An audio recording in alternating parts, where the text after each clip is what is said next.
My name is BJ Miller, and I'm a palliative care physician from San Francisco.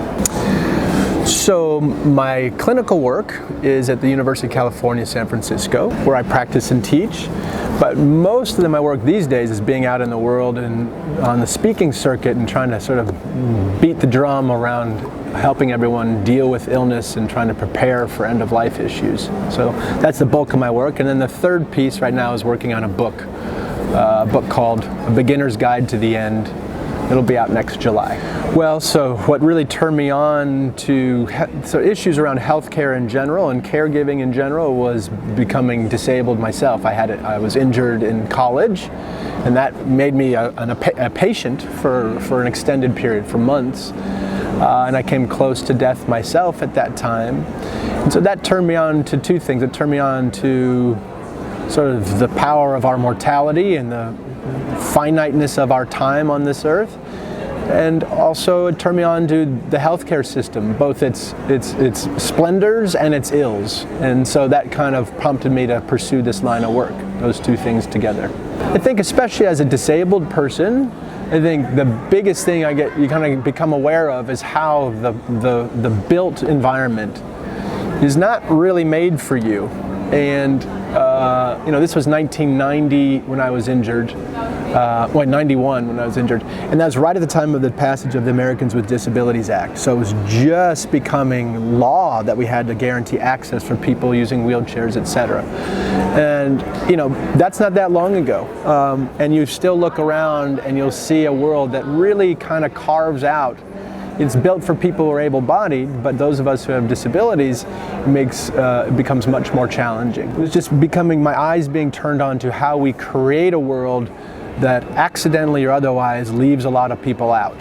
And that was has been a very driving force for me. And I think, life is hard. I think for any human being, life is hard. It's just, we are born with these imaginations that allow us to imagine a world better than the one we've got. and so a lot of us are always find ourselves either disappointed in life or disappointed in our response to life. And I guess, so one thing to get across is, disabled or not, I think life is just difficult. And I think we'd all be better off if we just copped to that, if we just gave ourselves that credit and gave each other a sort of a benefit of the doubt, that no matter how big the smile on our face, no matter how able-bodied or well we look, that we have maybe having all sorts of struggles internally, and that suffering is a universal experience. You don't have to be an amputee to have suffered, etc. So I think part of the social cue here is for all of us to wake up and see the other inside of ourselves, and see the relationship between us and others. If we could all do that, I think we would be living in a much kinder place. I think we'd be living in a much kinder world, and a world without shame. I think one of the hardest things I witness in myself and others, and particularly in my patients, is not only do we have to deal with illness or disability and the pains that go with that, but we have to deal with the shame that goes on top of that. And that shame comes from cues that people send us that, of charity or pity or otherizing us. But, if you spend a few moments in these shoes, you start realizing that not only is that unfair to receive that kind of vibe, that shame from people, but it also raises a sort of indignance in each of us, on myself, because it's not like any of us has just got it all down and we're all clear and everything's good and everything's hunky-dory. None of us, if we're really honest, that state doesn't exist. So it's not like the world is easy if you're able-bodied and horribly hard if you're disabled. It's just hard no matter what. And these are variations on theme. I don't care if you have 4 limbs or 6 limbs. I don't care. It's just difficult.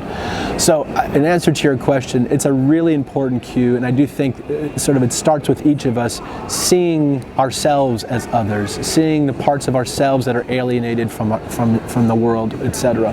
And how we accidentally divide ourselves from each other. Now we accidentally alienate each other. It's a real, to me it feels like the evolution of humankind for us to see this unity among ourselves, and so that there's no need for even the word other. Healthcare needs to radically shift. We keep putting Band-Aids on the system, but I think the system is flawed at its core. We haven't, I think what we should do is basically, I think Department of Health and Human Services should back up and rewrite a mission statement. Honestly, I don't know, being part of the healthcare industry myself, I'm not even sure what this is all for. We become self-serving. We invent gizmos that may or may not help people, but we just find a way to pay for them and develop them. And we're just loaded up with all sorts of gear and gizmos that end up becoming other forces to get in the way of us being two humans dealing with life. So I think we have to be reminded that healthcare, with all its gizmos and its wizardry, there's nothing wrong with its wizardry. It's just it's misplaced. I think we have to remind ourselves that healthcare exists on behalf of humanity, on behalf of quality of life for everybody. That is its core genius and joy. And for those of us working in it, it becomes morally distressing to be separate from that mission. So that's sort of an overarching thing. I think we have to revisit the ethos of healthcare, not just the machinery of it, the whole ethos of care.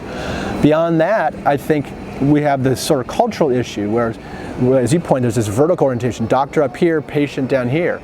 Well, doctor up here, nurse, social worker, chaplain. There's this pecking order, and that's just insane. It doesn't really work. That's where we end up with these cadre, craggly old doctors who are all burned out because too much is expected of them, and those working underneath them are burned out because they're treated like hell.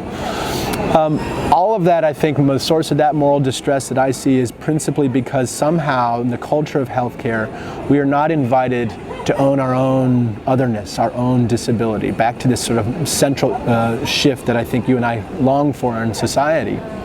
So every doctor I've ever met has been sick. Every doctor I've ever met is going to die. Every doctor I've ever met has lost someone they love.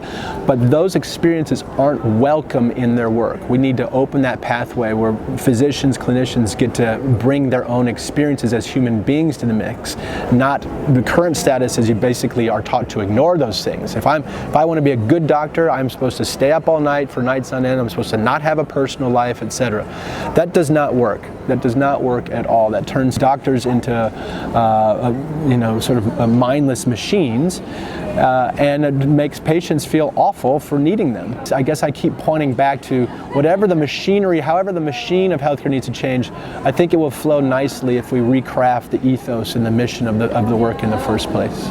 I guess that's my last wish is that, Christine, the work is inherently so gorgeous. You have all these people going to so much trouble to learn so much on behalf of helping each other. So the potential for healthcare, or the root of healthcare, is one of the most gorgeous things. It's right next to sort of spiritual care or pastoral care or something godly, something beautiful. Humans helping humans. At its root, it has the potential to be the envy of any industry in the world. But we are so far from that potential. So I guess my final word was, let's remember this potential and work towards that.